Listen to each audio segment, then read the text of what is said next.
plus lent comme l'Eurostoxx 50.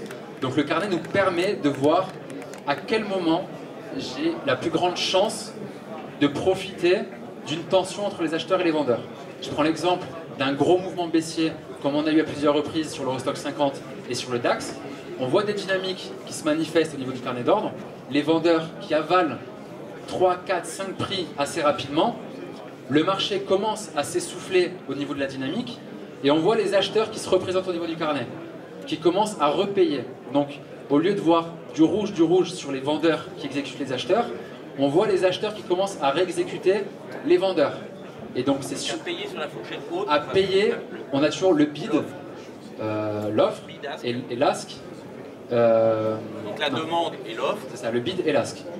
À ce moment-là, on voit clairement au niveau du carnet qu'il y a une reprise de pouvoir qui va être plus ou moins longue au niveau du timing. En général, c'est un espace-temps qui est très faible parce que la dynamique, elle s'exécute en un temps assez rapide. Donc l'espace de bataille entre les acheteurs et les vendeurs va être proportionnel au temps de la dynamique. Donc ça, c'est vraiment l'outil.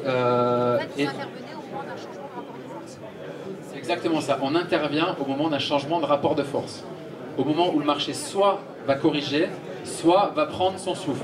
Quand on voit n'importe quel graphique, mais ça c'est ce que vous voyez après coup, nous on le voit en temps réel, un graphique qui perd peut-être même 10, 15, 20% sur une journée ou sur une semaine, il ne le perd jamais one shot. Il y a toujours des moments, soit de légère correction, soit d'essoufflement. Et ça, le carnet d'ordre va vraiment nous permettre de le visualiser. Au niveau du site de la Diamond, vous avez l'onglet du blog, et sur le blog, il y a un énorme contenu pédagogique qui est à disposition gratuite. Déjà, au niveau des vidéos sur les carnets d'ordre, pour les gens qui n'auraient jamais vu cet outil-là, on peut voir des mouvements de marché sur différentes classes d'actifs, que ce soit les indices, les matières premières, les obligations. Vous voyez vraiment à quoi correspond le carnet d'ordre, comment ça fonctionne et comment on intervient. Il y a également de très nombreux articles, notamment des articles de Caroline, qui est venue publier plusieurs fois sur la psychologie du trading, etc. Et il y a aussi un article en différentes parties qui détaille les grands principes théoriques de notre approche. Donc les principes mathématiques, les principes théoriques, etc. qui sont vraiment très bien détaillés pour ceux qui auraient envie de vraiment s'intéresser un peu plus à notre stratégie. Il y a un très gros contenu gratuit sur le site. Avant de passer la parole à David, pour justement essayer de réfléchir un petit peu aux différences de carnet d'ordre, si c'est un peu la même manière d'utiliser le carnet d'ordre. Donc beaucoup de choses gratuites pour se tester. Comment ça s'appelle, Live Radio gratuite qu'on peut avoir pour l'instant. Mais par contre, alors si on veut aller plus loin, c'est quand même des formations d'un certain prix. Est-ce qu'on peut donner une petite fourchette? Alors en gros, on a différentes offres de formation. Nous, on trade 7 marchés. Pourquoi on trade 7 marchés? Tout simplement pour avoir le plus d'opportunités possible et pas être cantonné sur un seul marché en priorité. Donc on va avoir des formations complètes qui vont durer 1 mois ou 2 mois. Donc c'est les formations au cours desquelles vous pourrez vraiment avoir un aperçu global de tous les carnets que nous on trade et qu'on a vraiment sélectionné au fil du temps, au fil de l'expérience depuis 10 ans pour certains, pour Marc-Antoine. Voilà, des carnets qu'on sélectionne car c'est les marchés sur lesquels on aura le plus d'opportunités. Donc pendant la formation complète, vous pouvez bénéficier d'une formation sur chacun des marchés, d'une mise en pratique quotidienne, parce que la théorie, nous on part du principe que c'est pas la théorie qui fait un bon trader. Il faut qu'il y ait une base théorique pour qu'on sache de quoi on parle, mais il faut pratiquer tous les jours. Et tous les jours, nos élèves sont sur les marchés. Tous les jours, le matin, l'après-midi. On fait des séances théoriques entre midi et 2, en fin d'après-midi, etc. Mais tous les jours, ils sont sur les marchés au moment important. Donc une formation, la formation la plus complète, qui vous permet vraiment d'être indépendant sur les marchés et de trader en argent réel et d'être rentable, car nous on va vraiment vous dire à un moment donné, ok, nous on estime que vous êtes rentable et que vous pouvez passer en réel sur les marchés. Donc cette formation là elle coûte 9 000 €, 9 500, quelque chose comme ça. 10 000 € c'est le top. 10 000 € c'est la formation la plus complète et c'est la formation sur laquelle on a le plus de demandes. Et la plus basse c'est combien? La formation la plus basse c'est une formation à 2 400 €. Et est-ce qu'on a des essais? Est-ce qu'on peut venir dans les bureaux de Diamond Bien sûr. Et se faire un peu expliquer la base et voir Bien si sûr. ça peut correspondre? Avant de mettre 2000 € pour la première, tu m'as dit combien la première record? 2004, 2005. 2005, avant de mettre 2005 quand même, on a un peu peur, donc on voudrait savoir est-ce que ça me correspond, parce que ça ne correspond pas forcément à tout le monde, hein. Il y a quand même un stress, quand même une concentration toute la journée, il faut rester dessus, c'est pas celui qui travaille à côté ne peut pas faire du carnet d'ordre. Est-ce que c'est possible ou pas? Alors tu vas me l'expliquer, mais enfin, je voudrais donner un peu la parole à Davidé. Alors, si on peut, donc on peut faire, juste sur le point, on peut venir, on peut appeler, on envoie un mail à Diamond et on peut s'inscrire pour une démonstration gratuite. Il y en a beaucoup de gens qui passent nous voir aux horaires, bien évidemment, où on ne traite pas, parce qu'on traite, nous, personnellement, toute la journée. Les gens peuvent passer entre midi et 2, peuvent passer après la fermeture des actions à 7h30. Beaucoup de gens viennent nous voir, nous posent des questions, se renseignent, visitent nos bureaux, regardent un petit peu nos ordinateurs, comment on est installé, etc. On échange sur notre approche sur les marchés pour voir avec eux, déjà, au niveau de leur investissement en temps, en argent, ça peut leur correspondre. Par rapport à leur profil personnel, voir si ça peut leur correspondre également. Il y a vraiment un échange là-dessus. Et voilà, vous pouvez passer nous voir sans problème, on peut vous renseigner. De toute façon, donc, ils peuvent vous envoyer des mails, ils peuvent prendre rendez-vous avec un...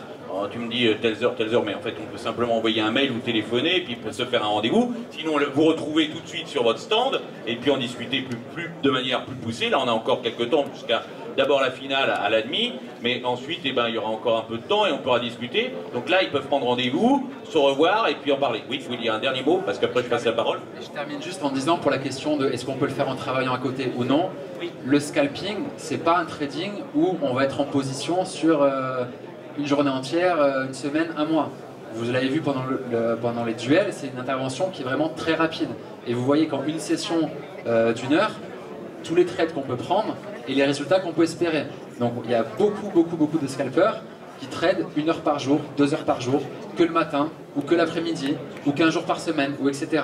À partir du moment où on applique la méthode qu'on vous enseigne, on peut s'aménager son temps de travail sans aucun problème. Vous voyez qu'en prenant quelques petites positions sur une journée, avec un montant de 50 000 €, en cliquant avec un lot, 2 lots, on peut arriver à faire 500 €, 1000 €, 2000 € sur une journée où il y a quand même des opportunités, certes. Mais voilà, en travaillant 1 heure, 2 heures, 3 heures, on peut arriver à se dégager des profits réguliers en ayant une activité professionnelle à côté sans aucun problème.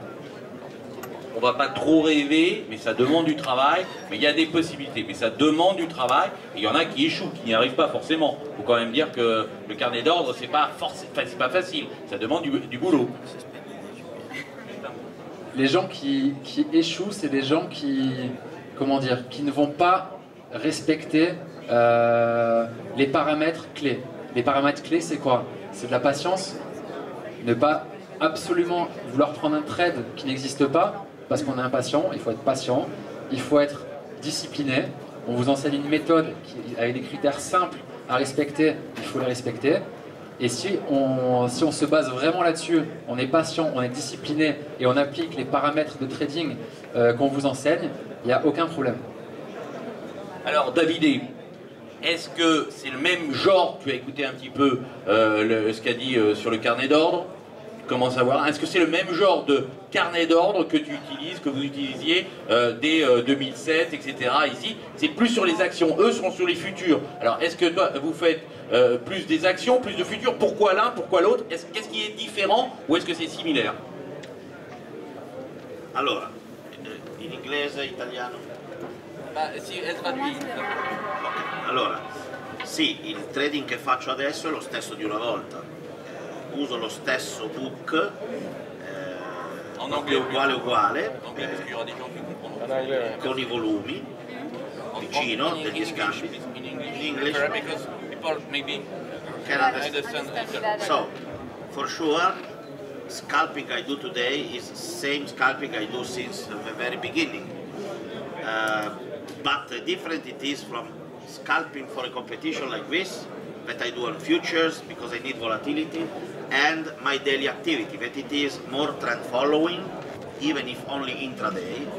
And for that I need a complete book, I need volume traded, and I need all my strategy. Alors, déjà il dit que Le style de trading qu'il utilise aujourd'hui, c'est le même qu'il a utilisé dans le passé, au tout début, le scalping, de regarder le carnet d'ordre. Et il dit que c'est différent évidemment une compétition de trading qu'il fait intraday. Et là, il a besoin d'habitude de suivre le trend du marché. Et c'est pour ça qu'il va observer aussi même le graphique aussi. Sì. Per seguire il trend. No, l'order Et volume profile. si, le volume profile, c'est-à-dire qu'il va tenir en compte aussi des volumes faits sur chaque niveau de prix. Okay. Pour la compétition, peut-être qu'il va choisir plus les futurs parce que sont plus volatiles. D'habitude, il fait plus des actions. Pourquoi il fait plus des actions que les futurs?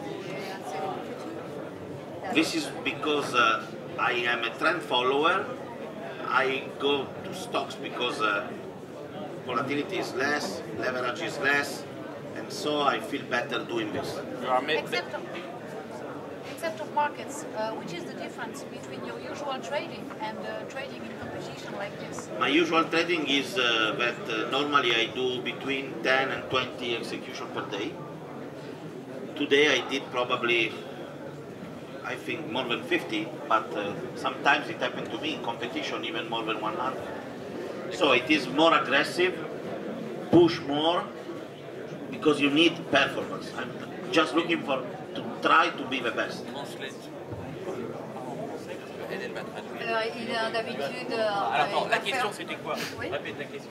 La question c'était quelle était la différence? Il faut traduire la question.